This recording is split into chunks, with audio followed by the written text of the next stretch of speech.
identified, or I shouldn't say that, but there was a report that Zhao did, Ming Zhao, and what she was saying is that she found 53% identified themselves as Vietnamese, 32% as Vietnamese American, and only 14% as Asian Americans. So, I mean, you have the sense of like, sorry, I skipped around, but you have the sense of cultural identity within Asian Americans. So you have a sense of like they don't know if they're actually like Vietnamese or if they actually know if they're actually I should say it like this, if they don't know if they're actually like foreign or if they're Asian or if they're Asian American. So it's like, or I should say it like this actually, if they don't know if they're Asian American, or like whatever their subculture is, so like Chinese American, Japanese American, or things like that. So they don't necessarily know. So people identify with different identities within like certain cultures, and so it starts to have this effect on them. And so that's what the whole idea of like they don't know if they're like full foreign Asian, half foreign, half Asian, half foreign Asian, and then half Native American, or an Americanized Asian. So I mean, you have these three things, and it's like three different. They have three different choices, but they don't know which one to pick because they don't know what applies to them. And so you have this little, I guess, inner turmoil within them. And so it's very sometimes it can be difficult in order to differentiate between the three. And then I want to bring up just the idea about Canada, since we all like Canada, since it's their neighbor north, we like to say hi. So this isn't just a U.S. problem. It's actually more of a worldwide problem. In terms of like North America, from what my research has shown me, is that Canada also does the same exact thing. They're a little bit more open about the idea of having like they're a little bit more open about the idea of having minorities rise up within the ranks in terms of education. So they're okay with it, but because they are, well, Canadian institutions, they operate purely on a meritocracy. So whatever your merits are between what you were in high school and all those things, they basically base everything off of that for public. Privately, they can do whatever they so please. So they can dismiss you just because of your foreign name or just because of your ethnicity, and so on and so forth. So, which kind of has a whole tie-in with the whole idea about privatizing education, but that's a whole other subject that I don't want to touch. Someone else can do that. But it's kind of like you're segregating off that whole entire community completely, and just only limiting yourselves to certain amounts of people. And that was reported by Finn Mainholder. And this is only like in 2012. So when they did the study, it was 2012, so it was actually fairly recent, it was only 2 years ago.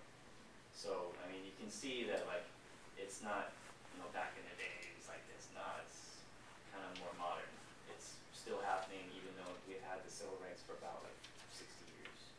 So, or we've made that push 60 years ago. Where else did I research this? Another thing about it is that not only does Canada do this idea about like privatizing and then just kind of like doing denial of college acceptance, but also the idea about like no one country actually wants to actually address this issue, because if they were to address this issue, then you would kind of get the feel of like, you're racist. You're just absolutely racist. So it doesn't. This problem can drift across borders where like an institution can be straight up racist in terms of like, you're denying me because of this, and this. So there are things that do happen in that sense. So in terms of like private, like I'm pretty sure like private colleges, like they don't want to say, oh, we're denying you because you're Asian or because you're black or because you're, like can't really necessarily say that, so you go with something else. And so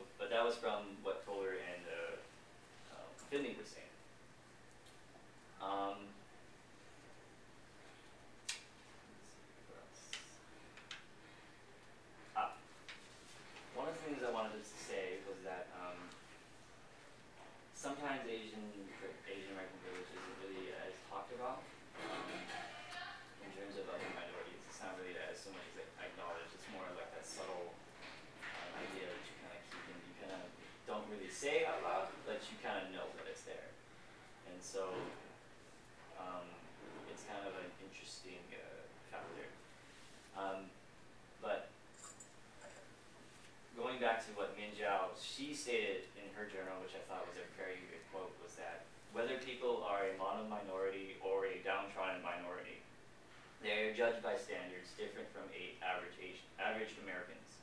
Also, the minority stereotype places particular expectations on members of the group, so labeled channeling them to specific avenues of success, such as science and engineering, which in turn unintentionally reinforces barriers for Asian Americans pursuing careers outside these designated fields. What I'm saying is that, like, when Asian Americans are pushed or put in a box between, well, you're only going to do biological sciences, mechanical engineering, or these types of fields, hard science fields, we don't want you exploring outside of your box. When you go outside the box, you're labeled as a social deviant in terms of Asian American culture. So the expectations of what you should actually be doing are what hindering what, it's a social hindrance. So, like, in terms of being an Asian American, you shouldn't be pursuing something in the arts. You should be pursuing something in the hard sciences where we know success is there for us. So, in terms of, like, some Asians being in the field of sociology, like us, it's a little bit awkward for us to kind of, like, discuss that with our family and traditions. But so that's going into personal issues. That's pretty much what my research has shown me. If there's any questions or comments, I'll be taking them.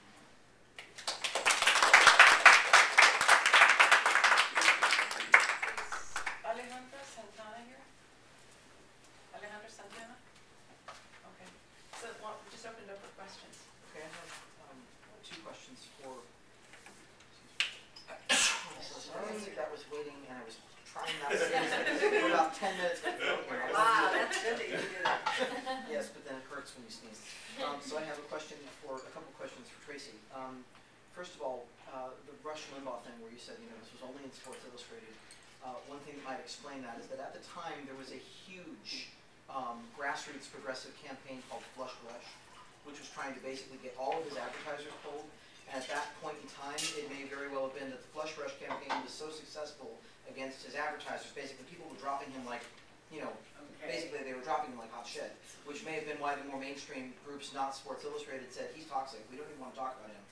No matter what he says, he's like kryptonite. Don't let him come on the show.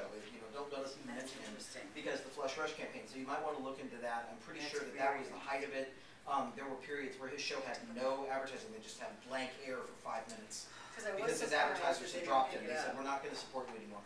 And so because of that, some of those advertisers were probably also on CNN. They were probably also in People and saying, yeah, well, we're not going to do anything. You can't mention him at all. So that might have been the, and it couldn't have happened to a nicer guy, right?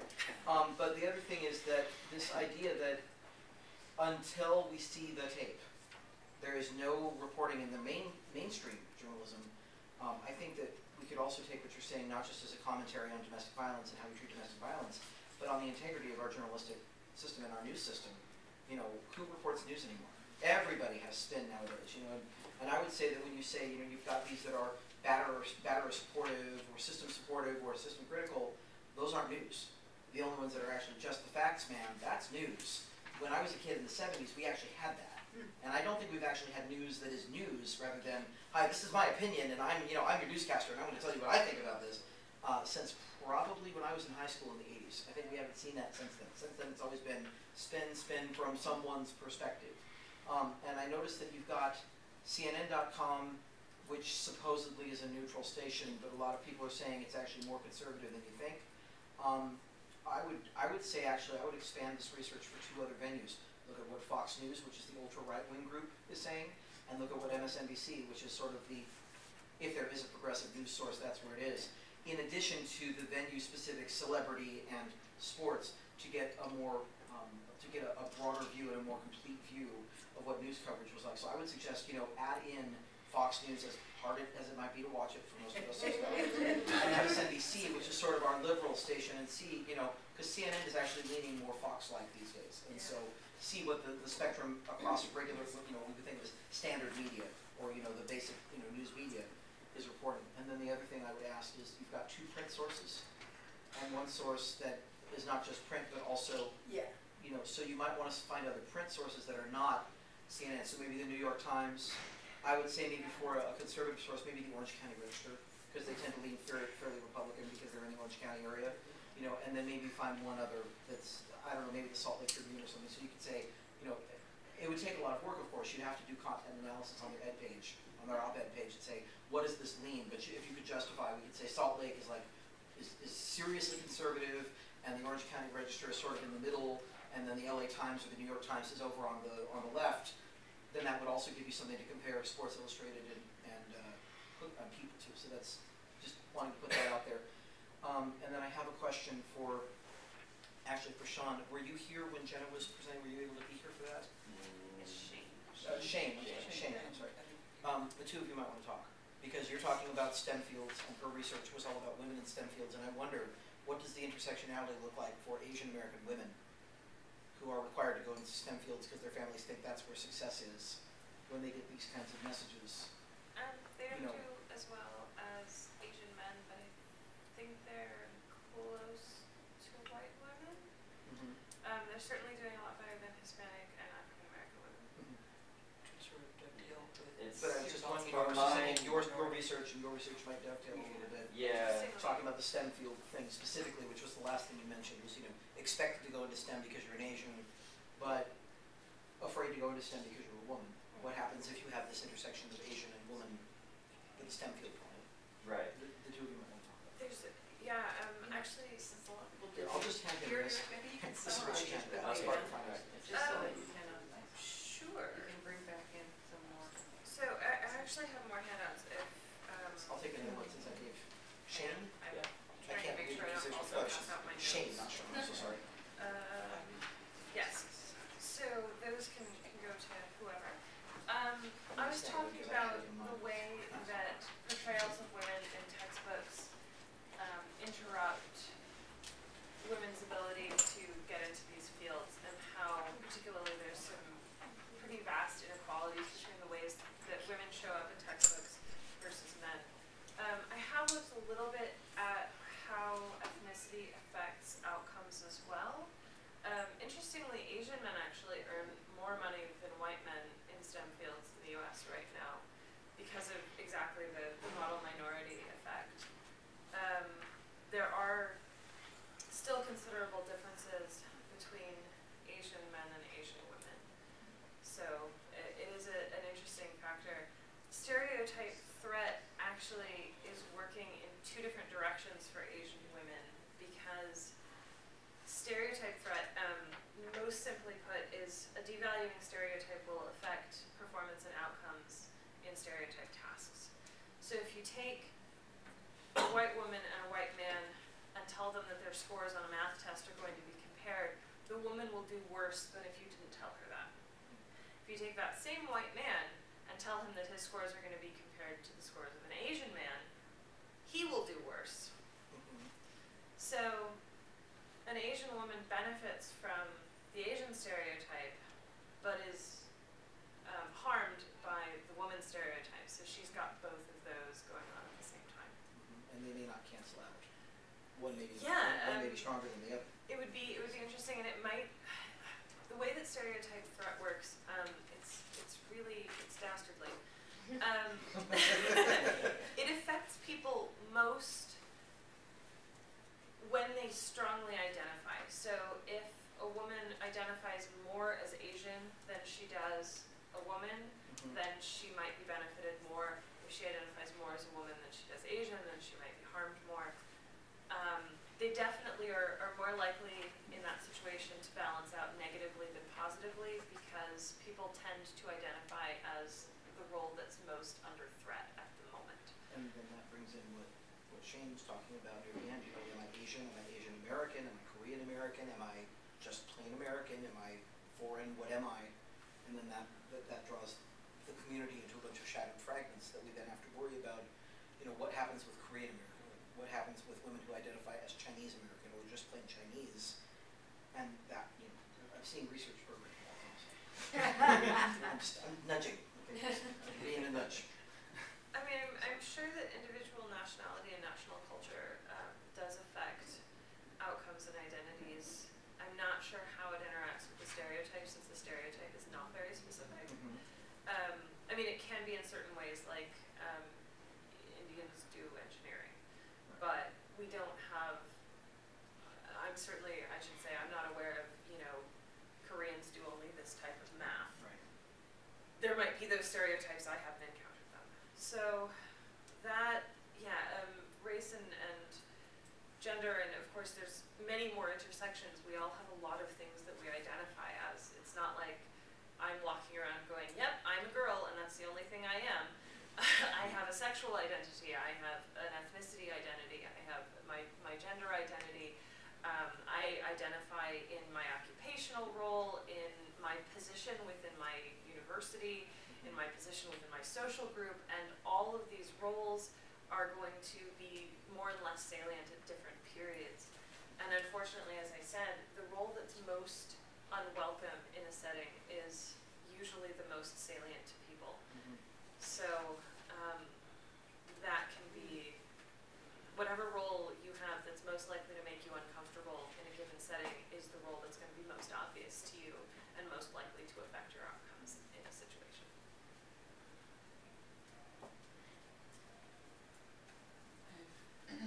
Two very brief comments that I'll address to you, Jenna. The first is that I think you really need to present your findings to a much, much larger room than we have. The second is, and I will out myself as a non-sociologist at a sociology convention. I'm a biologist. I study ecology and animal behavior. And I teach college biology.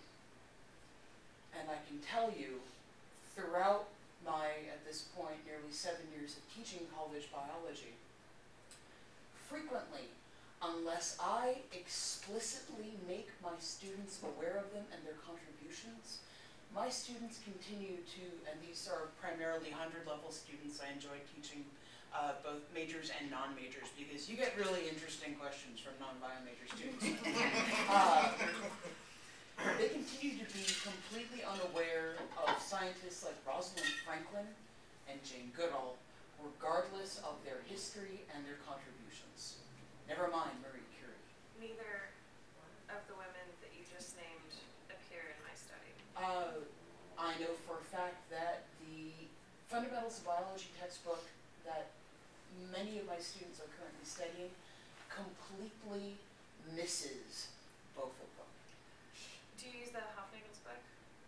No. Oh, okay. Because I know I did look at two different biology textbooks. One of them listed Rosalind Franklin in the text but didn't have any questions about her, which means that she's important enough to mention in passing, but you don't need to know it on the test. And to give my biology professor credit, it was on the test. he was very careful to include women like her. The second biology textbook that mentioned Rosalind Franklin was abysmal. The story is, for those of you who are non-biology majors, oh look, everyone but Lauren. Rosalind Franklin was the first person in the history of ever to photograph DNA. She did this using technology that she developed herself, and she was a rock star. She also figured out how viruses work in the way that they make us, how virulence works. She was running two different projects that eventually resulted in Nobel Prizes, but she wasn't listed on either of them because she died due to, well, much like Marie Curie, her research. X-ray crystallography involves some highly toxic reagents. We didn't know about lab safety yet. Now we do. We're much better at it. Ouch. She was credited in the virulence project by her research partner who said, look, she should be up here, but she's dead. She was not credited by the people who took her DNA research, Watson and Crick. You've probably heard of them. Watson and Crick paid someone in her lab to steal her results because she wouldn't share them. And using the stolen results, they modeled DNA correctly. They first modeled DNA incorrectly, submitted their proposal to her. She She told them, no, it's bad, go home. They did it again, correctly, submitted it to her again. I've seen their initial models. You could not have been further from the actual structure. They had, It was frightening. they had them backwards. It was, Yeah, it was bad. So they used her input both covertly and openly in order to get their research. And didn't give her credit. Then they published in the same journal as her, in the same issue as her, and their lab administrators and her lab administrators talked to the journal and arranged to have it so that Watson and Crick's article would be published earlier in the journal, and that her article would be edited to say that her findings corroborated theirs. Now in one of the books, predating theirs or. none of this is in textbooks. No. None of this is a story that's told. One story that was told was Watson and Crick arranged to have her results stolen. Cool. That's true. The other said, well, Watson and Crick didn't exactly credit her, which now would be considered unethical. Let me tell you, stealing research is always unethical.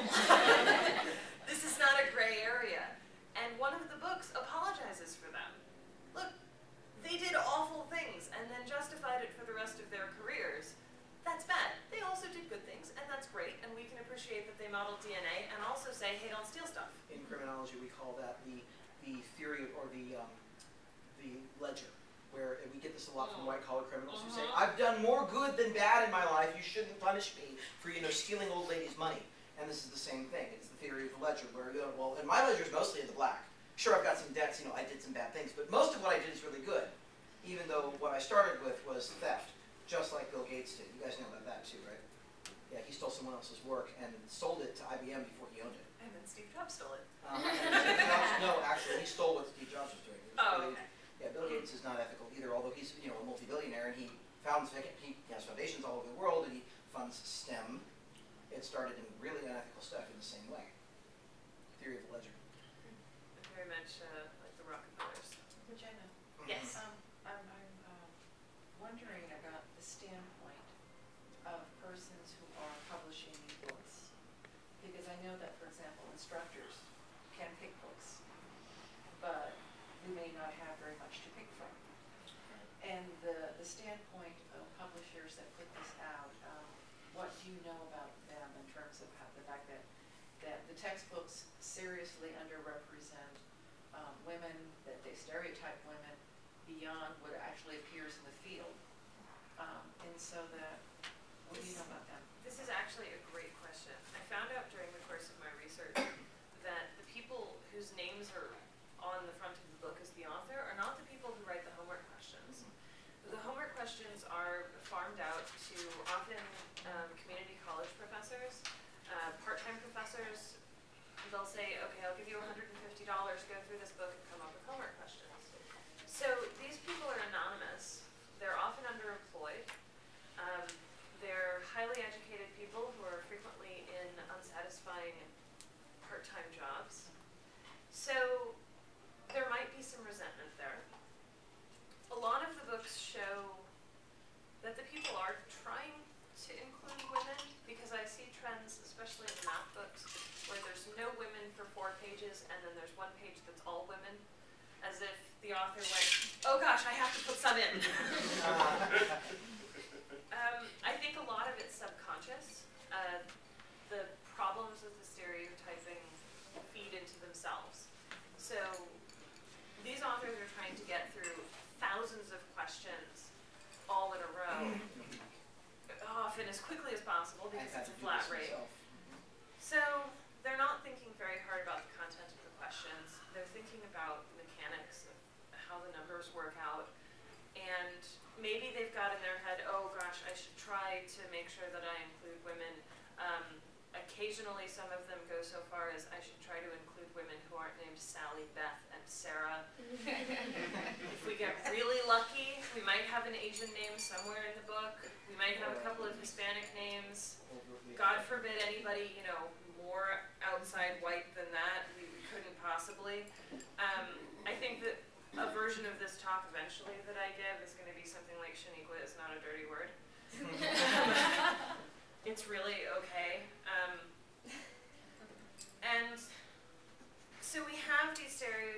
about who does these tasks, and they influence us on an implicit level. And so when they're in this stress environment where they're just trying to get through the task, they're not thinking critically about these beliefs. They're just getting through it. They're not writing books, they're just writing questions. I have to give Exactly. 50 questions for every chapter of homework. How many can I write as fast as possible? I had to do this for a stats text. What about the persons who write the books? The people who write the books aren't involved and don't see these until they're published. Because it's They not have with no oversight. They have no involvement. There must be someone, It's not with the some author, sort, it's with the either a publisher. committee or someone that kind of. There's a publisher. I doubt that the publisher. That's it. I doubt that the editors really know what the needs are. No, because when I did it, Goes away to somebody else. when I did it, I was pointed at the project by the author, who was my dissertation chair, but the contract was with the publisher, and I sent it directly to the publisher. It never went to the chair. I'm He trying never to looked figure at it. out The author of the book never looked at anything I wrote for their stats text. where is there a place for intervention? So the place for intervention, one of the things that people can do is instructors can write their own books and choose to write homework sections, and I've seen at least one book where I am 90% sure that that happened because it's the only book that assumes that the student might be female. The questions treat the reader as if she might be a she, and it's the only time I've seen this. There's one book that has questions like, your boyfriend has just presented you with a bottle of perfume for your birthday. You might be a girl. In most of the books, not necessarily. Although that's a good point. There aren't gay people in the books either. We don't exist. Don't exist. Gay people There- don't exist in science, we don't exist in sociology, except if we're doing gender. There aren't trans people in the books, even in the context of talking about health applications.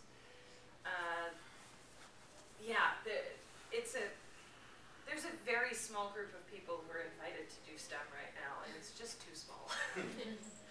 Yes. Yeah, I wasn't here for your presentation, but I'm wondering what you have to say about like the Hispanic section. I haven't gone a lot into that yet. This Okay. I've mostly looked at gender. I need to. That's on the horizon for me. Okay, I'm just going off from what I heard last time. But like I know within Los Angeles, there's starting to build a community like for STEM research only directed to female Hispanics. That's fantastic. So I was wondering if you have looked at it or have heard of it, because I know it's like starting to pick up and like girls are starting to show like we do like as Hispanics have the potential to be in the science fields, not just at Absolutely. home pregnant. But like yeah, I've heard about it. Like it's private, it's donated, and like they're trying to get the government involved in this because now the main reason why the government cannot get really involved is just directly to female Hispanics, like especially if they're like on the poor minority, like the poor section. But I don't know that anymore. You might want to look I into will that. definitely look into that. Thank you. I tell you right now that I'm part of a committee that we're writing a Chicano Studies program. And one of the things we wanted to do is we wanted to have some of the STEM classes address local communities, which most of the local communities in North County are like 50% Latino. And so we're hoping to get like, for example, a chemistry course that looks at community issues. Look at science courses that actually use that community as its grounds for its lab and so forth. And so that it looks at issues that are relevant to that community, and therefore it becomes relevant to a Chicano Studies major. You know what I mean? Absolutely. And so you can learn those skills within a certain community. Right. And so trying to make them relevant that way. And one of the biggest things that determines whether girls who are interested in STEM end up choosing STEM majors and careers is mentorship and access to women who are role models for them.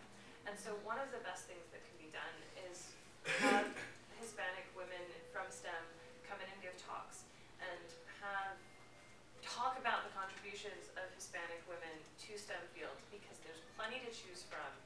And if the books don't give us enough, we've got to bring it in lecture. We've got to bring it in conference, and just make sure that the message is clear. This is for everyone. This is something everyone can do. There is no genetic predisposition to being good at science. It's just not a thing. Or math. These are just skills. They're skills anybody can pick up. And we We absolutely need everyone on board. Sounds like you need an intersectional program, not just a Chicano Studies program. Right. You need a program that will draw on the STEM people and the people in gender studies and the people in Right. critical race theory and the people who are doing Chicano studies. It needs to be not just one program, it needs to be across the board, maybe a I major. agree, I agree. Maybe it needs to be a I major, agree. not a class. I agree. Because this all goes together. You can't Yeah. just deal with race by itself. You can't just deal with gender by itself. You can't just deal with this issue by itself. They all It's go not together. necessarily dealing with race by itself, but it's looking at local communities. Mhm. And That's a in which beautiful idea. I case, love it. it becomes relevant too, because they can share the results with those communities, and they can be using them as testing grounds, plus they represent their own communities. And so that there is this, a love for this community so that you can. And making a difference in the community at the same Absolutely. time. Like Yeah, research. at Dominguez, we're doing a lot of, take it back to the community. We want to train people to go right back into the community and work with the community. I mean, that's the social department, but I'm sure that we can point that out to the STEM folks too. You gotta take it back to the community. And I'll also like ask the same question for you in terms of standpoint, when you talk about these news agencies, in terms of the reporting and giving such, such distorted perspectives on women and domestic violence.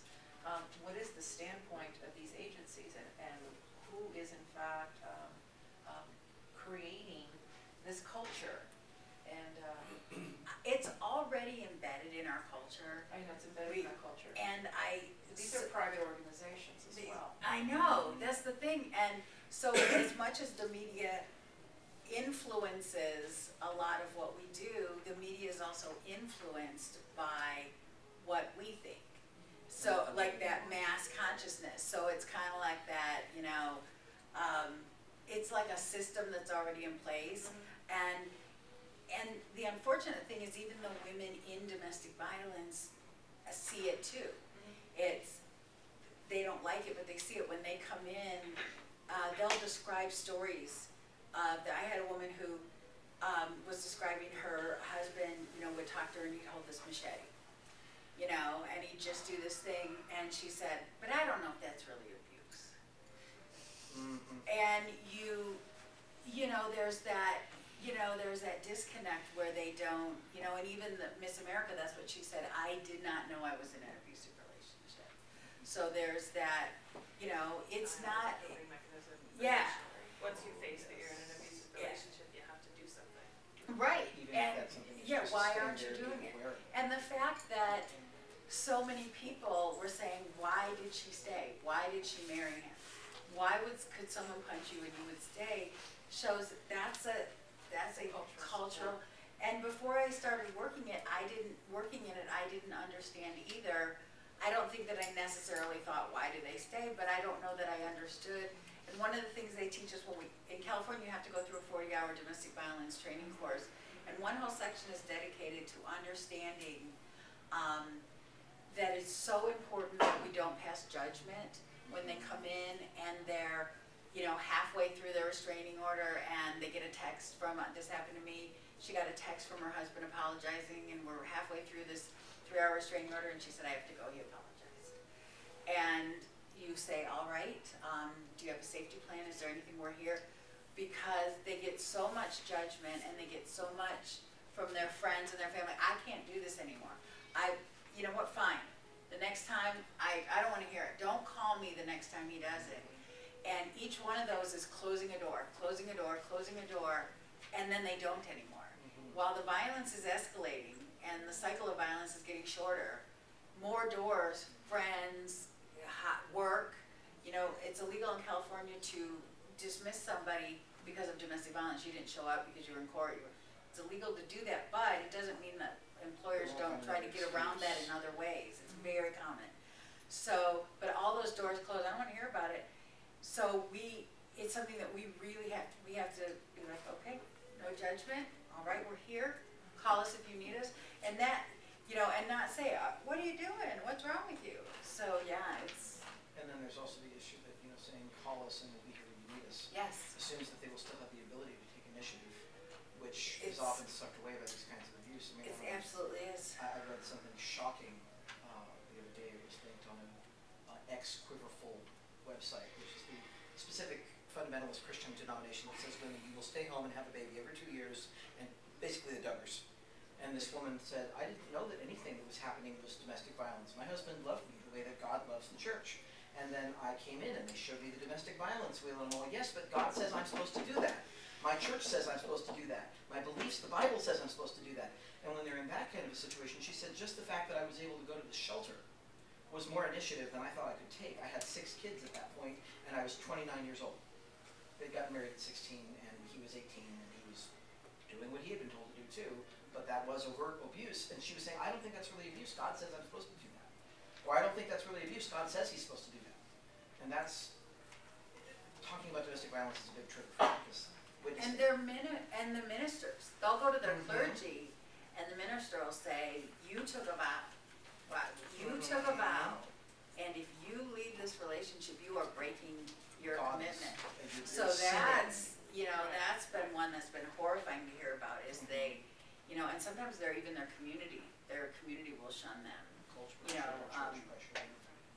So it's hard to leave. Jenna, I'm not gonna give up on this. There's gotta be some kind of place where, I know that publishers, apparently it's out of your hands, but there has to be a point of intervention. So what can we do to change this representation?